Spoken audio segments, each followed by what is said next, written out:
PCMC ते स्वारगेट मेट्रोचा विस्तार होणार आहे। मेट्रो मार्गाला एकूण 2954 कोटी रुपयांचा खर्च आहे, तर फेब्रुवारी 2029 पर्यंत मेट्रो मार्ग पूर्ण करणार आहे। मेट्रो मार्गासाठी केंद्र आणि राज्य सरकार निधी देणार असून पूर्णपणे अंडरग्राउंड ही मेट्रो असेल। स्वारगेट ते कात्रज नवा मेट्रो मार्ग आता पूर्णपणे अंडरग्राउंड असणार आहे। महत्त्वाची बातमी आपण पाहतोय, पुणेकरांसाठीची आनंदाची बातमी, कारण पीसीएमसी ते स्वारगेट असा मेट्रोचा विस्तार केला जातोय।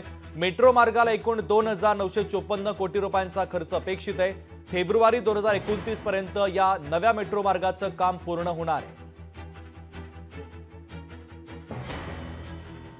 पुण्यासाठी आणखी एका नव्या मेट्रो मार्गाची मान्यता आज त्यांनी दिली।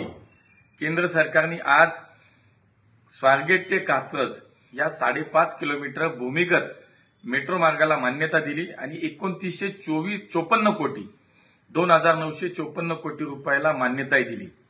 आणि या अंडरग्राउंड मेट्रो मार्गामध्ये 3 स्टेशन्स आहेत, एक मार्केटयार्ड आहे, बेबीवाडी आहे, कात्रज आहे।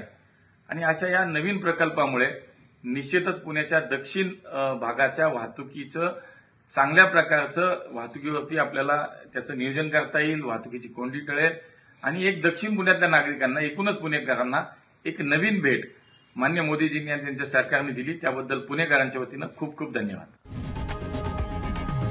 लोकशाही मराठी ऐका, पहा, जागरूक रहा।